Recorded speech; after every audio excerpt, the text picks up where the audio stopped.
Oke teman-teman, balik lagi dengan saya Fikri Ridho. Seperti biasa saya akan bereaction soal sepak bola Indonesia dan juga tanggapan komentar dari netizen soal sepak bola tanah air. Seperti apa tanggapan mereka? Mari kita simak sama-sama. Let's go!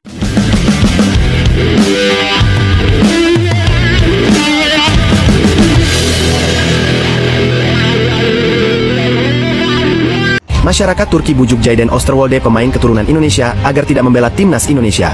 Timnas Indonesia ingin menaturalisasinya, tapi masyarakat Turki tak tinggal diam. Mereka meminta Osterwolde untuk memilih Turki, bukan Indonesia. Asisten timnas Indonesia, Alex Pastor, bahkan terbang langsung ke Istanbul demi membujuknya. Kabar ini mencuat dari unggahan fanbase Fenerbahce, yang menyebutkan pertemuan Pastor dan Osterwolde berlangsung serius. Di sisi lain, netizen Turki ramai meminta agar negaranya menaturalisasi sang pemain. Namun, peluangnya kecil. Sebab, aturan mengharuskan Osterwolde tinggal di Turki selama 5 tahun berturut-turut agar bisa membela negara tersebut. Ya, ke Indonesia saja Osterwolde, iya kan? Indonesia itu pasti ada jaminan kau masuk skuad. Kalau di Turki belum tentu.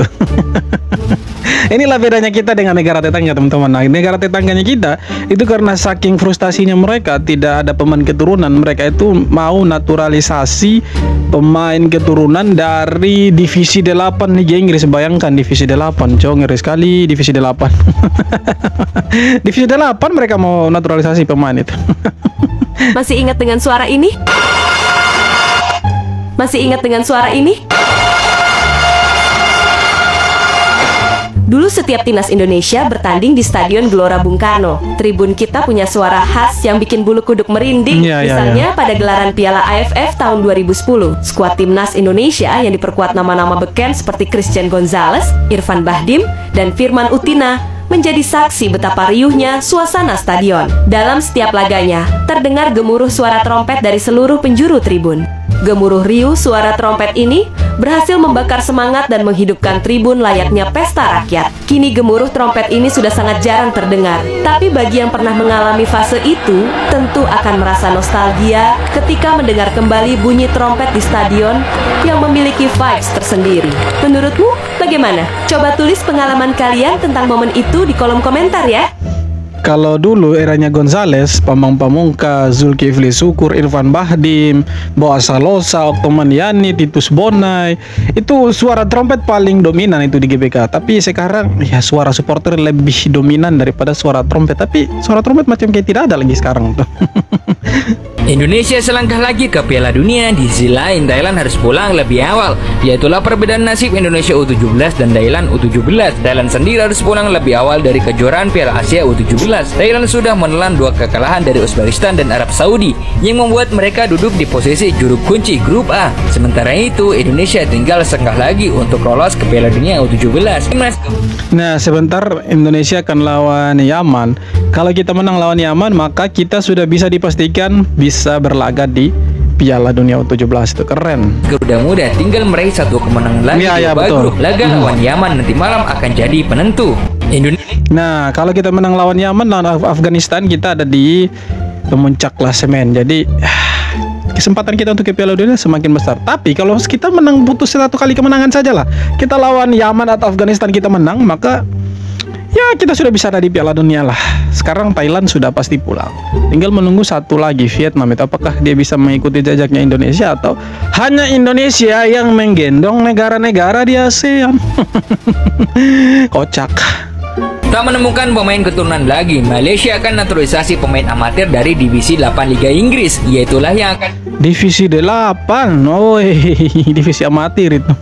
akan dilakukan oleh Malaysia. Saat ini mereka tengah mengincar pemain keturunan berdarah Malaysia dan Gambia bernama Anwar Kiesai. Dia kini bermain di tim yang berlaga di kasta ke-8 Liga Inggris. Dapat dibilang Anwar Kiesai masih dalam status player semi profesional atau amatir. Meski begitu, dia dikatakan sebagai penyerang sayap yang berbakat di usianya yang masih 21 tahun. Bahkan dikatakan kini dia sudah ada di Malaysia untuk menjalani proses naturalisasinya. Tak menemukan pemain.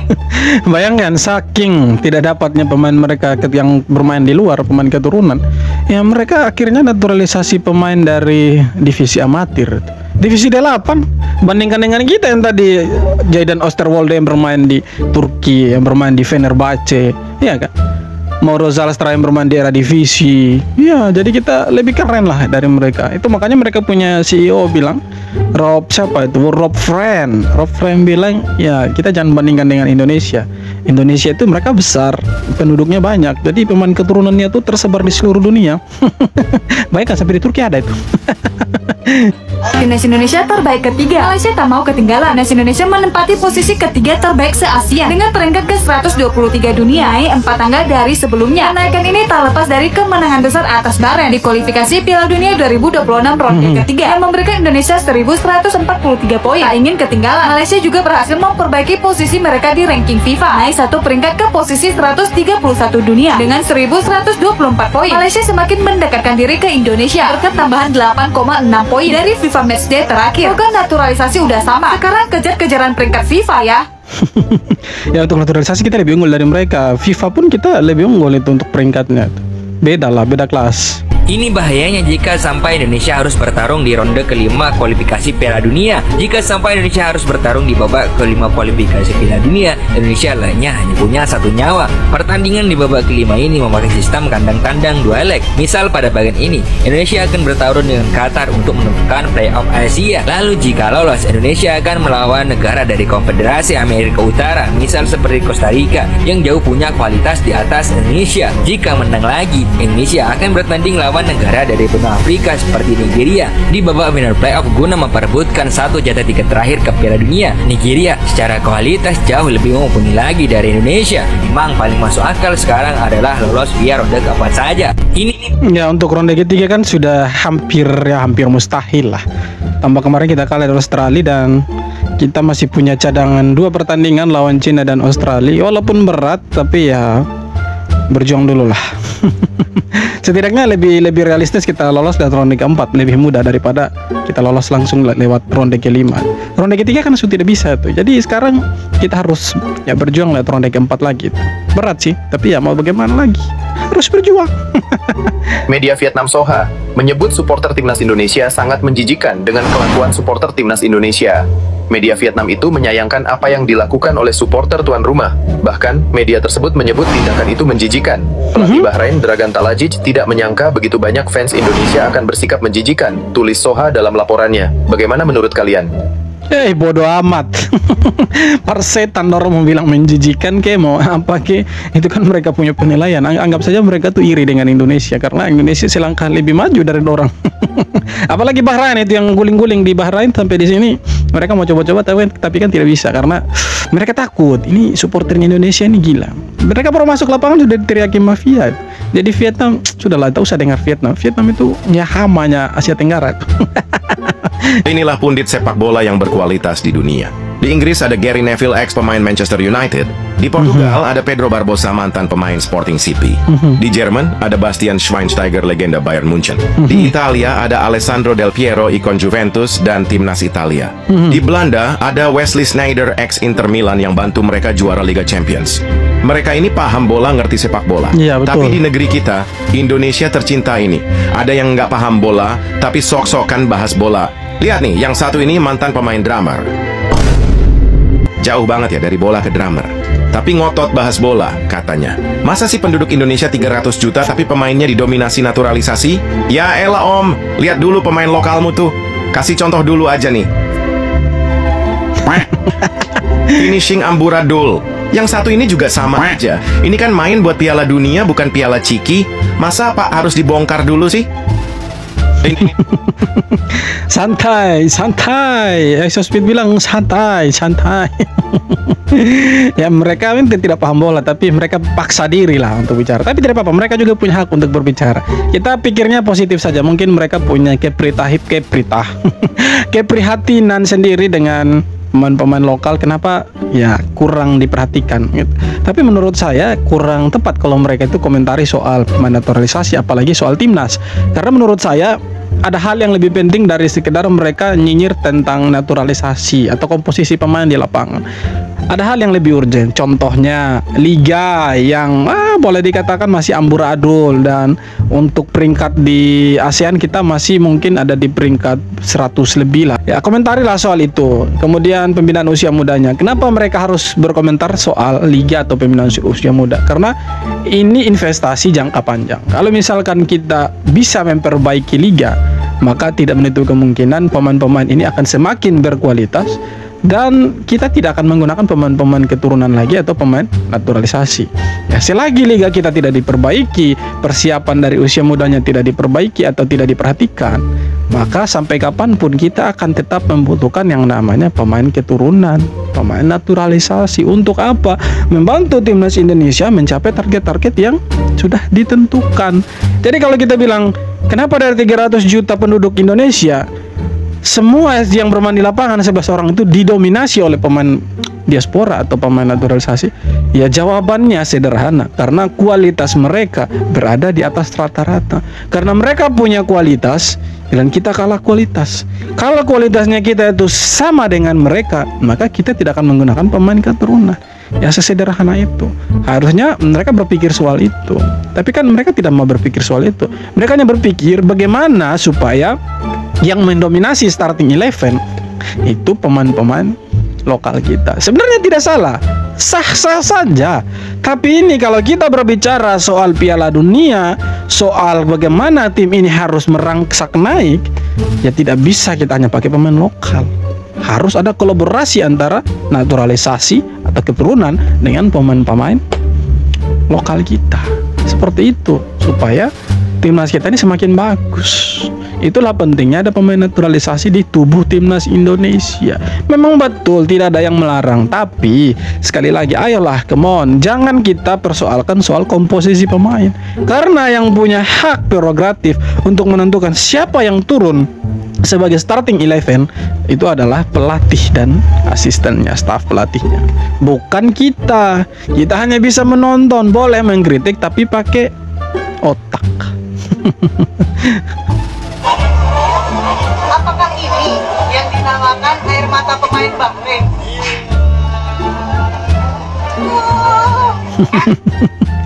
Air mata pemain Bahrain itu jatuh dari langit. رسميا بعد الأحداث التي صاحبت لقاء البحرين وإندونيسيا قبل 4 شهور في البحرين عندما اعتمد الحكم العماني أحمد الكاف هدف البحرين في الدقيقة. Kenapa dia muncul di sini? Coba. Tapi kita dengar sih, siapa tahu ada yang mengerti dari penonton bisa terjemahkan di kolom komentar itu. الأخيرة الجمهور الإندونيسي يشتري كل التذاكر أكثر من 80,000 إندونيسي سيحضر موقعة البحرين. هناك تيفو، هناك بنر، يا للجنون. أوتراس الجمهور الإندونيسي سيحضر في فندق بعثة منتخب البحرين لإزعاج لعيبة البحر. Dia bilang ya timnas Indonesia berhasil mengalahkan Bahrain dan didukung sekitar 78.000 lebih atau 80.000 lebih supporter, dan Bahrain pulang dengan menangis. Ya kemungkinan dia bilang seperti itu. Kepala Begen bilang timnas sulit menang karena kurang gizi. Banyak yang lahir di kampung. Ini menarik nih. Soalnya apa hubungannya lahir di kampung sama kurang gizi, kocak? Apakah orang kampung pas kena sayur di lidahnya trum? Bukan nih. Soalnya saya juga lahir di kampung dan gizi saya bagus-bagus aja. Sering ngecek kumpasan suara. Karena itu timnas kalah 1-5 lawan Australia. Ini ngeselin banget sebenarnya. Soalnya ini nunjukin kualitas dari pelatih yang baru. Pelatih yang akan ngebawa timnas kita ke depannya. Walaupun nggak tahu dibawanya kemana. Soalnya ada postingan ini. Patrick Kluivert nggak pede janji bisa ngalahin Bahrain. Netizen komen, belum apa-apa udah pesimis gimana mau menang. Mahathir mah kocak kan lu pelatihnya. Soalnya dia megang Bahrain. Yang menarik kalau kita cek berita justru sebaliknya. Kluivert pede Indonesia akan kalahkan Bahrain. Berarti mana yang benar nih? Kita lihat aja nanti hasilnya. Nah di sisi lain kepala Begen malah bilang timnas kalah karena kurang gizi. Dia bilang jadi sulit menang karena banyak yang gak kuat main 90 menit dan juga banyak yang lahir di kampung. Saya rasa ini jaka sembung bawa pare. Nggak nyambung bre. Karena main bola kan bukan adu gizi tapi adu skill. Urusan taktik, strategi, latihan, dan memang kuncinya di pelatih juga. Oh lahir di kampung juga gak masalah, kan di kampung juga banyak gizi. Sayur, tahu, tempe, itu gizinya pada tinggi. Tapi saya yakin kepala Badan Gizi Nasional lebih tahu lah daripada saya. Kalau menurut kamu gimana? Saya mau dengar pendapat kamu. Itulah pejabat kita, kadang-kadang belibet. Masyarakat jadi ribet. Benarkah ada pemain timnas Indonesia yang pura-pura mengalami cedera? Pertanyaan ini muncul akibat pernyataan Andri Rosiade yang merupakan mertua dari Pratama Arhan. Dalam kemenangan timnas Indonesia atas Bahrain di lanjutan kualifikasi Piala Dunia, euforia kemenangan fans timnas sedikit teralihkan ketika Andri Rosiade mengeluarkan pernyataan yang cukup kontroversial. Dalam postingannya di media sosial, ia menyebut ada pemain timnas Indonesia yang pura-pura mengalami cedera. Jika melihat pernyataan itu, pemain yang dimaksud kemungkinan besar adalah Mads Hilgers yang memang dikabarkan sedang mengalami cedera. Seperti yang kita tahu bersama, Hilgers memang beberapa kali absen membela timnas Indonesia dikarenakan cedera. Akan tetapi, terlepas dari pernyataan itu, tidak ada bukti kuat yang menyebut Hilgers tak mengalami cedera. Jadi, sebagai fans timnas Indonesia, kita harus tetap positive thinking dan selalu mendukung mereka. Yes, betul sekali bro. Jadi menurut saya yang disampaikan sama Andre Rosiade mungkin bentuk frustasi dia karena timnas Indonesia kalah dan ya maaf, Pratama Arhan tidak masuk ke DSP. Karena Kluivert lebih memilih Mads Hilgers dan tiba-tiba dia cedera lawan Bahrain, pulang ke Belanda, tidak ikut memperkuat timnas, tapi Pratama Arhan tetap tidak masuk ke DSP. Ya, jadi bisa jadi itu bentuk frustasi. Dia menunjukkan ekspresi dia bahwa dia jengkel karena timnas kalah 5-1 dan menantunya tidak masuk ke starting lineup. Bukan starting lineup, tapi DSP, daftar susunan pemain.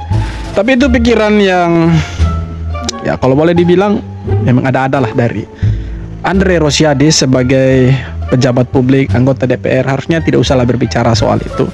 Karena menurut saya siapapun pemainnya, mereka itu sudah berjuang mati-matian untuk timnas. Dan ya bagi saya tidak ada lah mereka yang mau pura-pura cedera segala macam. Kalau kita bilang ya dia lawan Australia benar-benar memang cedera dan kembali ke Belanda, dia langsung bermain. Toh kemarin cedera lagi, iya kan? Jadi yang saya simpulkan, Mads Hilgers ini memang dia akrab sekali dengan yang namanya cedera. Iya kan? Lihat teman-teman, dia dinyatakan cedera dan dikembalikan ke klubnya FC20. Nah kemarin cedera lagi dia. Ya artinya dia memang akrab sekali, teman akrab dia dengan cedera. Nah yang saya takutkan sebagai supporter timnas, dia ini dihantui cedera sampai ya jangan sampai karirnya itu ya redup. Karena sejujurnya timnas Indonesia masih membutuhkan tenaganya Mads Hilgers. Jangan sampai dia terlalu dekat dengan cedera, terlalu akrab dengan cedera, ya dia pensiun dini. Takutnya seperti itu. Tapi kita berharap dia ya tidak cedera-cedera lagi. Karena kalau kita lihat dia juga cukup punya peran yang cukup vital di timnas Indonesia, apalagi di jantung pertahanan kita. Walaupun di 2 kali pertandingan dia bermain kita kurang memuaskan, tapi ya come on, kita sebagai supporter kita harus mendukung dan ya seharusnya dikasih kesempatan untuk tampil lebih banyak lagi, punya caps yang banyak dengan timnas supaya dia bisa menunjukkan bahwa dia punya chemistry yang bagus dengan pemain-pemain belakang yang ada. Jadi ya begitulah teman-teman. Dan sekian video kali ini teman-teman. Dan itu dia beberapa video tanggapan komentar dan netizen soal sepak bola Indonesia yang sekarang menjadi bahan pembahasan untuk orang-orang dari luar bahkan yang secara terang-terangan membahas soal Indonesia. Karena Indonesia menguntungkan bagi mereka dan Indonesia punya daya tarik tersendiri lah. Oke teman-teman, sekian video kali ini. Terima kasih banyak sudah nonton dan yang terpenting jangan lupa subscribe. Thank you.